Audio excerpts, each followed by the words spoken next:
جی السلام علیکم معزز سامعین کرام، آج ہم اردو ادب کے حوالے سے چند اصطلاحات پر گفتگو کریں گے۔ سب سے پہلے جو ہمارے پاس اصطلاح ہے وہ ہے آہنگ، جو کہ ایک شعری اصطلاح ہے۔ دوستو، ہر بڑے شاعر کا کلام جو ہے وہ اپنے سننے والے قاری پر مختلف قسم کے تاثرات جو ہے وہ چھوڑتا ہے۔ بعض مرتبہ یہ ہوتا ہے کہ کلام بڑا پرجوش ہوتا ہے، لیکن سننے والے پہ اس کا اثر جو ہے وہ بہت ہی دھیما ہوتا ہے۔ اس کے علاوہ بعض مرتبہ کلام میں بڑی فکر ہوتی ہے اور سوچ بچار کا مادہ ہوتا ہے، فکری گہرائی ہوتی ہے، لیکن اس کلام کا اثر بھی سننے والے پر فوری نہیں ہوتا اور آہستہ آہستہ اس کا اثر جو ہے وہ سننے والے پر ہوتا ہے۔ تو یعنی آہنگ کا معنی ہم یہ کہہ سکتے ہیں کہ صوت کے باعث، یعنی کلام سننے کے باعث جو سننے والے پہ مختلف قسم کے احساسات یا کیفیات طاری ہوتی ہیں وہ آہنگ کہلاتی ہیں۔ دوسری اصطلاح ہمارے پاس ہے اداریہ۔ یہ ایک صحافتی قسم کی اصطلاح ہے۔ اس کا معنی ہم یوں کر سکتے ہیں کہ وہ تحریر جو کوئی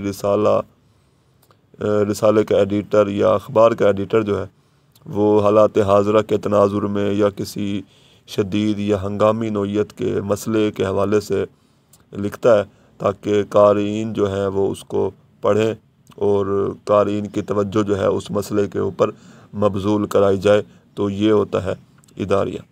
تیسری جو ہمارے پاس ایک اصطلاح ہے وہ ہے اساطیر۔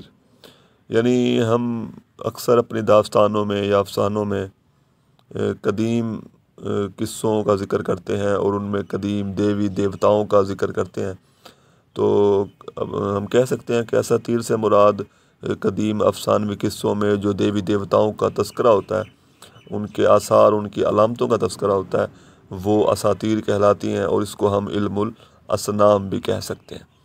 ایک اور اصطلاح جو ہمارے پاس ہے وہ بڑی ہی زیادہ مشہور ہے، جس کو ہم کہتے ہیں اشتراکیت۔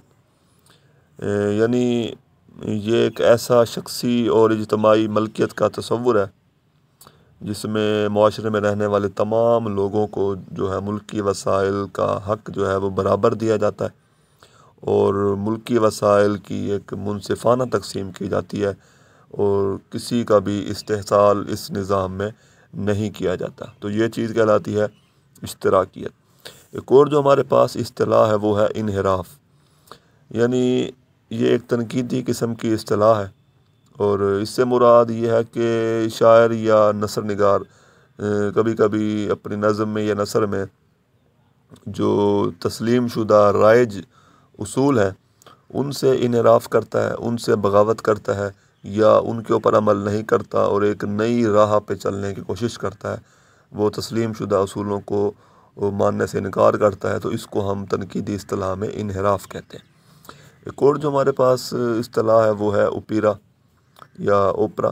یہ ایک منظوم ڈرامہ ہے جس کو موسیقی کے انداز میں جو ہے وہ گایا جاتا ہے اور اس کے مکالمے جو ہے وہ منظوم ہوتے ہیں، یعنی شعری انداز میں ہوتے ہیں، اور ہم کہہ سکتے ہیں کہ اوپرا میں دراصل شاعری اور گانا جو ہے وہ لازم و ملزوم ہے۔ اگر ان دونوں میں سے ایک بھی جزو نہ ہو تو ہم اس کو اوپرا ڈرامہ نہیں کہیں گے۔ ایک اور جو اصطلاح ہمارے پاس ہے وہ ہے آواگون۔ یہ ایک مذہبی قسم کی اصطلاح ہے اور اکثر ہمارے افسانوں میں اور داستانوں میں یا ناولوں میں جو ہے اس کے بارے میں بات ہوتی ہے۔ اس کا لفظی معنی ہوتا ہے کہ آنا اور جانا۔